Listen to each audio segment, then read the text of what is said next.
जम्मू कश्मीर में national conference और कांग्रेस के गठबंधन पर सीएम योगी का हमला। कहा, यह अलायंस राष्ट्र सुरक्षा के लिए बड़ा सवाल है। कांग्रेस अपने राष्ट्र विरोधी मंसूबों को उजागर कर रही है। सीएम योगी ने कहा, कांग्रेस जम्मू कश्मीर को कमजोर करने की कोशिश कर रही है। क्या कांग्रेस एनसी के घोषणा पत्र का समर्थन करती है? उत्तर प्रदेश के मुख्यमंत्री योगी ने कहा, आरक्षण की कांग्रेस हमेशा से बात करती है। कांग्रेस अब अपने मंसूबों से आरक्षण विरोधी लग रही है। कांग्रेस गडरियों का आरक्षण खत्म करना चाहती है। जम्मू कश्मीर विधानसभा चुनावों के लिए बीजेपी ने रणनीति बताई। कांग्रेस और नेशनल कॉन्फ्रेंस के गठबंधन को मुद्दा बनाएगी। धारा 370 और सुरक्षा पर कांग्रेस को घेरेगी बीजेपी।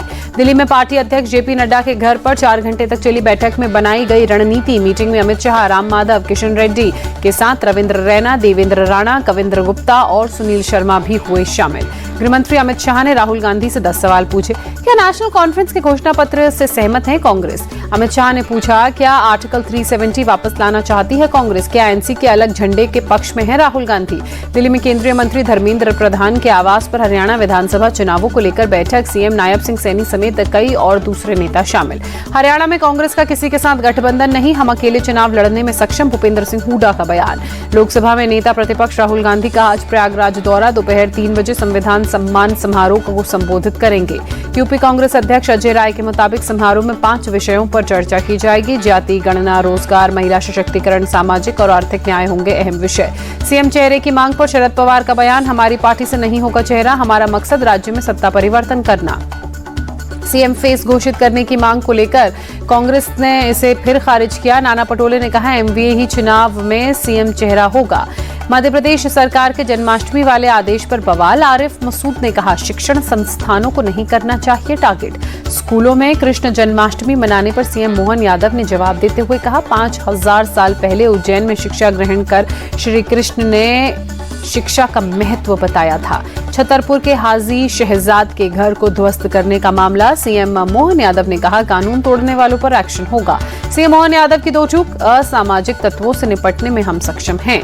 दिल्ली के मयूर विहार फेज 1 में मनीष सिसोदिया ने पदयात्रा निकाली। लोगों ने फूल माला पहनाकर स्वागत किया। मनीष सिसोदिया ने कहा, यहाँ के लोगों का उत्साह देखते ही बनता है। मुझे बहुत ही खुशी हो रही है कि लोग अपने गली मोहल्लों से निकलकर मुझसे मिलने आए हैं। रांची में बीजेवाईएम की युवा आक्रोश रैली पर पुलिस की सख्ती। रोकने के लिए पानी की बौछार का इस्तेमाल किया गया। पुलिस ने प्रदर्शनकारियों पर आंसू गैस के गोले भी दागे। सीएम आवास की तरफ बढ़ रहे थे प्रदर्शनकारी। युवा अपना अधिकार मांग रहे हैं तो हेमंत सोरेन क्यों डर रहे हैं? केंद्रीय मंत्री शिवराज सिंह चौहान का बयान। कार्यकर्ताओं पर आंसू गैस और पानी की बौछार पर बीजेपी भड़की। कहा, सरकार कर रही है गुंडागर्दी। बीजेपी कार्यकर्ताओं के हमले में कई पुलिस वाले घायल हुए। एडीएम लॉ एंड ऑर्डर का बयान। महंगाई को लेकर तेजस्वी यादव ने नीतीश सरकार को घेरा। ट्वीट कर लिखा, बिहार में रिकॉर्ड तोड़ महंगाई और बेरोजगारी, कब तक नीतीश कुमार पलटा पलटी की शिकार बिहार को बनाते रहेंगे। सपा और कांग्रेस पर मायावती ने निशाना साधते हुए ट्वीट कर लिखा, सपा और कांग्रेस की सोच आरक्षण विरोधी, स्वार्थ और मजबूरी में एससी एसटी आरक्षण के समर्थन में ये लोग बोलते रहे हैं। मायावती ने कहा, एससी एसटी आरक्षण पर सुप्रीम कोर्ट के फैसले पर अब तक सपा और कांग्रेस ने कुछ नहीं बोला। इन लोगों से सजग रहने की जरूरत। यूपी पुलिस कांस्टेबल भर्ती परीक्षा का दूसरा दिन आज। परीक्षा केंद्रों पर कड़ी की गई सुरक्षा। सघन चेकिंग के बाद अभ्यर्थियों को मिल रहा है प्रवेश। संदीप घोष से आज 90 दिन भी सीबीआई की जारी रहेगी पूछताछ। सीबीआई दफ्तर में संदीप घोष से पूछताछ फिलहाल जारी। अब तक 100 से ज्यादा घंटे तक हो चुकी है पूछताछ। कोलकाता के आरजीकर मेडिकल कॉलेज में रेप मर्डर में सामने आया बड़ा सबूत। सीसीटीवी में 9 अगस्त की देर रात तक सेमिनार हॉल की तरफ जाता दिखा आरोपी संजय। सेमिनार हॉल की तरफ जाते वक्त संजय रॉय के गले में ब्लूटूथ था। बाहर निकलते वक्त गले में नहीं दिखा ब्लूटूथ। पुलिस को घटनास्थल से मिला था ब्लूटूथ। आरोपी संजय रॉय के पड़ोसी का खुलासा, महिलाओं के प्रति उसका व्यवहार हिंसक था। लड़कियों और महिलाओं से छेड़छाड़ करता था। कोलकाता रेप मर्डर केस में आरोपी संजय राय समेत 7 का होगा पॉलीग्राफ टेस्ट। इनमें पूर्व प्रिंसिपल और पीड़ित के साथ डिनर करने वाले 4 इंटर्न्स भी शामिल। कांग्रेस नेता अधीर रंजन चौधरी का सीबीआई जांच पर सवाल। कहा, पॉलीग्राफ टेस्ट का मतलब पुख्ता सबूत न मिलना। लेडी डॉक्टर्स के पेरेंट्स ने कोलकाता पुलिस पर गुमराह करने का आरोप लगाया। कहा, ठीक से कार्रवाई नहीं हुई। लेडी डॉक्टर के पेरेंट्स का आरोप, बेटी का पोस्टमार्टम और अंतिम संस्कार कराने में पुलिस ने जल्दबाजी की। मामले में कई और लोगों से शामिल होने का शक जताया। कोलकाता रेप केस को लेकर बीजेपी नेता दिलीप घोष का बड़ा आरोप। बोले, अस्पताल में बड़ा नेक्सस चल रहा है, सेक्स रैकेट चल रहा है। इस धंधे में आने वाला पैसा टीएमसी को जाता है। दिलीप घोष ने कहा, इस घटना में सबसे बड़े दोषी पुलिस कमिश्नर, पुलिस अधिकारियों के खिलाफ भी होनी चाहिए कड़ी कार्रवाई। कोलकाता में बंगाली एक्ट्रेस पायल मुखर्जी पर शुक्रवार की शाम हमला। बाइक सवार शख्स ने कार का कांच तोड़ा। पुलिस ने आरोपी को गिरफ्तार भी किया। पायल मुखर्जी ने सोशल मीडिया पर बताया, बाइक सवार शख्स ने खिड़की खोलने को कहा, खिड़की नहीं खोलने पर मुक्का मारकर कांच तोड़ा, शरीर पर लगे कांच के टुकड़े। कोलकाता रेप केस को लेकर प्रदर्शन। कोलकाता के रविंद्र सरोवर में मॉर्निंग वॉकर्स ने विरोध प्रदर्शन कर न्याय की मांग की। महाविकास अघाड़ी ने बदलापुर यौन शोषण पर महाराष्ट्र बंद लिया वापस। शरद पवार ने कहा, हाईकोर्ट का आदर करते हुए सभी से बंद वापस लेने की अपील करता हूं। बदलापुर कांड को लेकर एनसीपी का हल्ला बोल। पुणे में बारिश के बीच शरद पवार धरने पर बैठे, सुप्रिया सुले भी शामिल, काली पट्टी बांधकर विरोध जताया। हाईकोर्ट के फैसले पर उद्धव ठाकरे ने कहा, इतनी तत्परता से गुनहगारों को भी देनी चाहिए सजा। उद्धव ठाकरे भी शिवसेना भवन में धरना देंगे। उसके सामने कहा, शांतिपूर्ण बंद का ऐलान किया था। महाराष्ट्र बंद वापस लेने पर प्रदर्शन नहीं हो रहा है, तो वहीं प्रदेश कांग्रेस अध्यक्ष नाना पटोले ने कहा, मुंह पर काली पट्टी बांधकर जिला मुख्यालयों में विरोध तो जताएंगे। बदलापुर केस को लेकर महाराष्ट्र बंद पर बॉम्बे हाईकोर्ट ने किसी भी राजनीतिक दल को इस तरह बंद नहीं बुलाने चाहिए की बात कही। बॉम्बे हाईकोर्ट का महाराष्ट्र सरकार को आदेश, बंद में हिस्सा लेने वालों पर कानूनी कार्रवाई करे। बदलापुर यौन शोषण मामले में शिक्षा विभाग के 2 अधिकारी सस्पेंड किए गए, एक पर सीसीटीवी सही समय पर नहीं लगवाने का और दूसरे पर देरी से रिपोर्ट करने का आरोप। पीएम मोदी का यूक्रेन दौरा पूरा हुआ। कीव से पूरी दुनिया को दिया शांति का संदेश, कहा, भारत कभी तटस्थ नहीं रहा, हम हमेशा शांति के पक्ष में रहे। पीएम मोदी एक बार फिर बुद्ध और महात्मा गांधी का जिक्र करते नजर आए, कहा, हम बुद्ध और महात्मा गांधी की भूमि से आते हैं जहां युद्ध के लिए कोई जगह नहीं है। पीएम मोदी ने रूस और यूक्रेन को एक मेज पर आने का प्रस्ताव दिया। राष्ट्रपति जेलेंस्की से कहा, शांति के प्रयास के लिए भारत हर क्षेत्र में सक्रिय भूमिका निभाने के लिए तैयार है। पीएम मोदी ने राष्ट्रपति जेलेंस्की को भरोसा देते हुए कहा, शांति के लिए यदि व्यक्तिगत रूप से मैं कोई योगदान दे सकता हूं तो मैं ऐसा करना चाहूंगा। राष्ट्रपति जेलेंस्की के साथ बैठक में पीएम मोदी ने कहा, मैंने रूस के राष्ट्रपति पुतिन की आंख में आंख मिलाकर कहा था कि ये युद्ध का समय नहीं है। पीएम मोदी के दौरे के बाद राष्ट्रपति जेलेंस्की का बड़ा बयान, कहा, यदि भारत अपना रुख बदल दे तो पुतिन जंग रोकने के लिए मजबूर होंगे।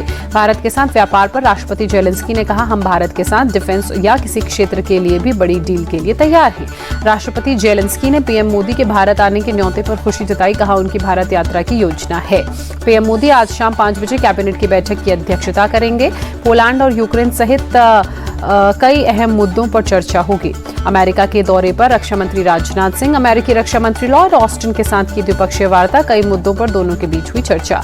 जम्मू कश्मीर चुनाव को लेकर जम्मू कश्मीर के मुख्य चुनाव अधिकारी पीके पोले ने कहा, सभी पोलिंग बूथ्स पर बुनियादी सुविधाएं हैं। 209 नए पोलिंग स्टेशंस बने हैं और 200 के करीब बूथों की लोकेशंस बदली गई है।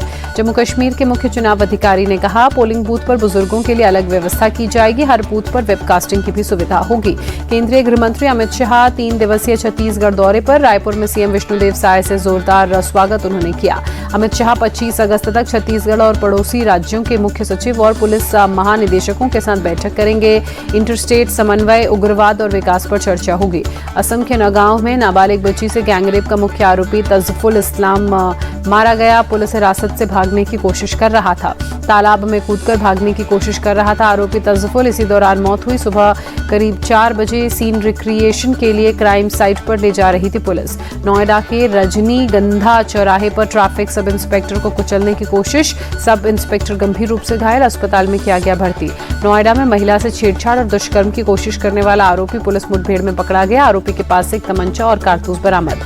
मध्य प्रदेश के छतरपुर में आरोपियों की धरपकड़ में पुलिस जुटी। पुलिस पर पथराव के मामले में देर रात तक चेकिंग अभियान चलाया गया। छतरपुर के एसडीओपी चंचलेश मरकाम बोले, घटना के बाद से लगातार कार्रवाई की जा रही है, उपद्रवियों की तलाश जारी है, जल्द से जल्द उन्हें गिरफ्तार किया जाएगा।